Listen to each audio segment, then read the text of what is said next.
बिस्मिल्लाहिर्रहमानिर्रहीम। प्यारी foodies family, आज आपके लिए लाहौरी बेसन वाली फ्राइड फ़िश की बड़ी आसान और बड़ी ज़बरदस्त रेसिपी लेकर आई हूँ, जिससे बिल्कुल 100% रेस्टोरेंट जैसी आपकी बहुत मज़े की फ़िश बड़े कम बजट में घर में तैयार हो जाती है। लेकिन इसके लिए आपने मसाला मेकिंग, मैरिनेशन और फ्राइंग के प्रोसेस में जो छोटी छोटी टिप्स हैं उनको ज़रूर गौर से देखना है, ताकि बिल्कुल रेस्टोरेंट जैसी मछली घर बैठे बहुत ही कम बजट में आप तैयार कर सकें और इंजॉय कर सकें।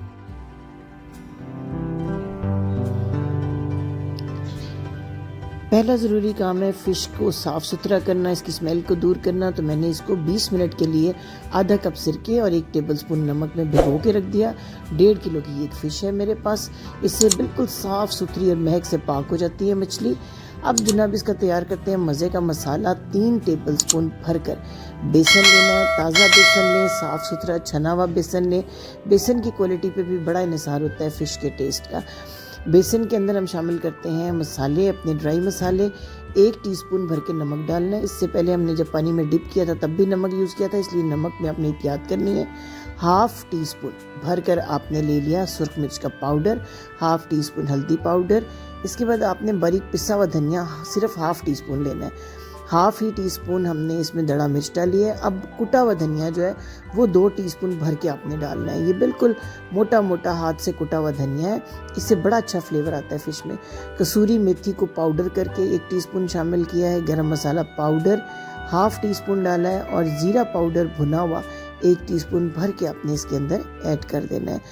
इसके बाद थोड़ा सा रेड फूड कलर यूज़ किया, इससे बड़ी प्यारी लुक आती है। अब स्पेशल इंग्रेडिएंट आपने इसमें मस्टर्ड पेस्ट 1 टीस्पून डालना है। अगर अवेलेबल हो तो ये बहुत अच्छा टेस्ट देता है मछली को। 1 बड़े नींबू का जूस या 2 टेबलस्पून नींबू का जूस जो है वो आपने इसमें ऐड करना है। और गाढ़ा गाढ़ा इमली का पल्प जो है वो 2 टेबलस्पून आपने इसमें ऐड करना है। इमली को पानी में थोड़ी देर भिगो के रख दें और उसके बाद उसका पल्प जो है वो ले लें। इससे बड़ा ही कमाल का टेस्ट आएगा। जो ओरिजिनल बाज़ार वाली फ़िश है उसका टेस्ट आपको मिलेगा।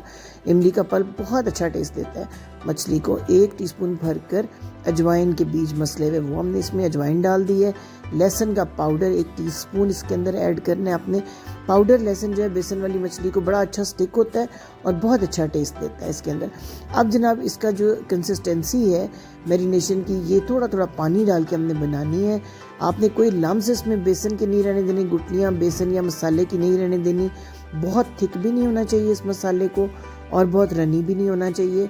अगर ये बहुत थिक होगा तो मछली अंदर से कच्ची रह जाएगी, ऊपर मोटी कोटिंग आ जाएगी जो अंदर से मछली को पकने नहीं देगी। इस तरीके से आपने बनाना है। और अगर बहुत पतली कोटिंग होगी तो वो ऑयल के अंदर उतरना शुरू हो जाएगी और मछली के ऊपर से मछली में कोई फ्लेवर नहीं आएगा। मैं आपको तैयार करके दिखाती हूँ कि क्या परफेक्ट इसकी कंसिस्टेंसी होनी चाहिए अच्छी मछली पकने के लिए। और मैरिनेशन को आपने 4 से 6 घंटे तो कम से कम देने हैं। और अगर आप पूरी रात मैरिनेशन दे लें तो क्या ही बात है, कमाल की आपकी मछली तैयार होगी, बहुत ही मज़े की। और बड़े कम बजट में साफ़ सुथरी घर में आप अपने बच्चों को दे सकते हैं। मैंने इससे पहले स्टीम फ़िश की जो दी थी रेसिपी, वो भी बहुत आपके व्यूज़ आए, उस पर बहुत पसंद की, कमेंट्स बहुत अच्छे अच्छे मिले। ये रेसिपी भी आपने ज़रूर ट्राई करनी है और मुझे ज़रूर अपने कमेंट्स में आपने बताना है कि कैसी लगी आपको ये रेसिपी। अब मैंने आपको चेक करवा दी है इसकी कंसिस्टेंसी। तमाम पीसेस को दोनों तरफ अच्छे तरीके से ये सारी मैरिनेशन हमने अप्लाई करनी है।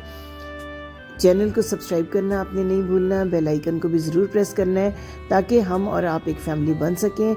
जो जो रेसिपीज़ हम आपको दें वो उनका नोटिफिकेशन आपको टाइम पे मिल जाए, इसके लिए बेल आइकन को प्रेस करना ज़रूरी है। और हाँ, वीडियो देखते हुए लाइक करना मत भूलिएगा। लाइक का बटन ज़रूर प्रेस कीजिएगा, शेयर भी कीजिएगा फ्रेंड्स और फैमिली के साथ। सर्दियों की ये ख़ास सौगात। इस मैरिनेशन को रख दिया मैंने फ्रिज के अंदर। इसके बाद आपने ऑयल को कर लेना है अच्छा सा गरम। बहुत तेज़ गरम नहीं होना चाहिए लेकिन अच्छा गरम होना चाहिए। आपने जब ऑयल ऐड कर दिया फ़िश का पीस इसके अंदर तो आपने 3 मिनट तक तो इसको बिल्कुल भी टच नहीं करना। 3 मिनट तक इसी तरह इसको रहने दें। और आपने मोटे पेंदे की कढ़ाई लेनी है या नॉन स्टिक कढ़ाई लेनी है। अब इसको जो है 3 मिनट गुजर चुके हैं तो अब हम दोनों साइड से 5-5 मिनट इसको पकाएंगे। कोई ऐसा जालीदार बर्तन लें, उसके ऊपर हमने निकालना है फ़िश को ताकि इसका एक्स्ट्रा ऑयल भी निकल जाए। अब 5 मिनट एक साइड से और 5 मिनट दूसरी साइड से आप कुक करेंगे तो बेहतरीन कुक होगी। ये देखिए कितना अच्छा कलर भी आ रहा है इसके ऊपर और कितनी अच्छी कोटिंग, ज़रा भी ऑयल के अंदर कोटिंग नहीं उतरी है। देख सकते हैं आप कितना प्यारा कलर आया और इतनी अच्छी अंदर से ये बनती है फ़िश। एक एक रेशा कुकड होता है, बिल्कुल फ़िश के अंदर पानी नहीं रहता। लेकिन जो मसालों की रेशो मैंने आपको बताई है और जितना टाइम आपको मैरिनेशन का बताया है और जिस तरीके से हमने इसको फ्राई किया है, इन चीज़ों को आपने ज़रूर ज़हन में रखना है। तो आपकी इतनी अच्छी फ़िश बनेगी कि दोबारा आप कभी भी बाज़ार से फ़िश खाने नहीं जाएंगे और आपके बच्चे घर बैठे बहुत कम बजट में बेहतरीन किस्म की फ़िश जो है इसको एंजॉय कर सकेंगे।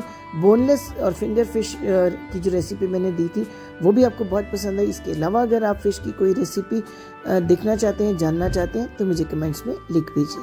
Thank you for watching.